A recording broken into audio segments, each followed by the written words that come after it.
To make sure whenever this shot goes up that there's good floor balance. They've got to get help on the glass. Austria, huge one. He missed it. He got another rebound, and now they have to foul. And they move it to the right man, Price. Jim Boeheim saying don't foul him, but Devendorf didn't want to wait. That's a tough call, though, right? The decision at that time, you want to stop it. Boy, 2 big offensive rebounds on a missed free throw and a jumper, and you need help. Everybody's got to get down here. You can see the foot speed lacking on that coverage. Long rebounds and a fatigued team. Bad combination for Jim Boeheim. And don't foul him. They wanted to foul somebody else. Price, the veteran, short. Devendorf's going to tell him he's wrong. I don't care if you played last night or you didn't. Connecticut didn't. Everybody has to be tired now. Timeout Syracuse. Timeout Syracuse. Jim Boeheim, before the game, said his biggest question was, can we rebound? And lately, they haven't. It's hurt them coming down the stretch.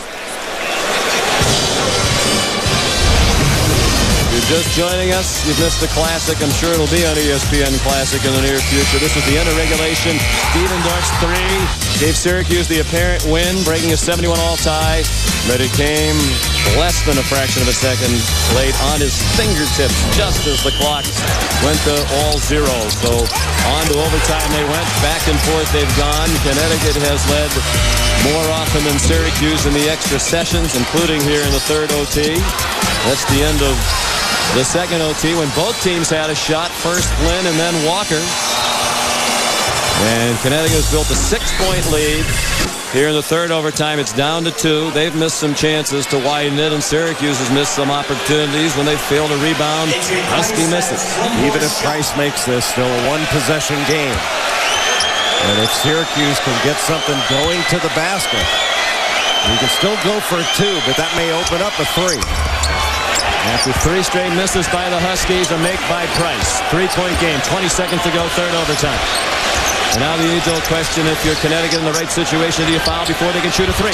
Rautins makes it a moot point. Andy Rautins for 3. 12 seconds to go. Plenty of time for Connecticut and a timeout. Got to get to the rim. Price, a deep NBA 3 just short. Adrian at the buzzer.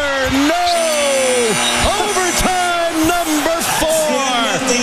And triple overtime agrees with the Rautins family. Oh, how good is this? Leo, you're going to have to move over on the couch, baby. Your son has... You think Leo admit he's a better shooter now? They would never admit it. He's a better shooter, Leo. Watch the way he sets his feet. Just coming off that screen, it squares up beautifully. And you know what I love about what Boeheim has done? He got away from the high ball screen because it was ineffective. Here, they go to the wing, and some nylon by Leo's little boy.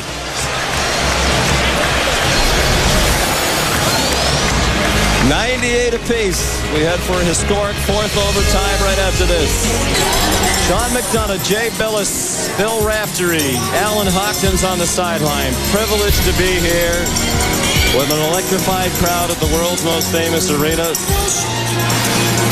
Sight of a game nobody here tonight will forget anytime soon. And here's the end of the last sequence when Connecticut had opportunities. How often guys settle for the jump shot, Jay, instead of being creative, getting some space, turning the corner, and just creating some havoc. Well, especially that deep.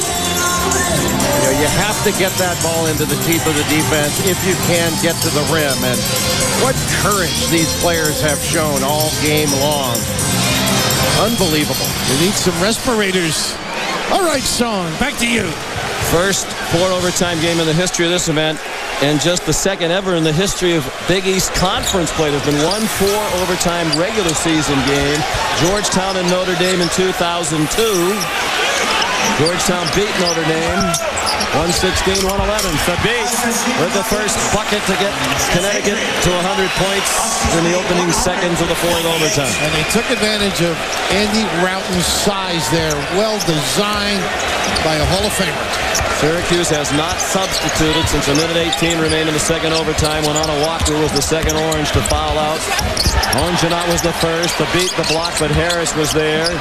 Jackson gets called for the charge.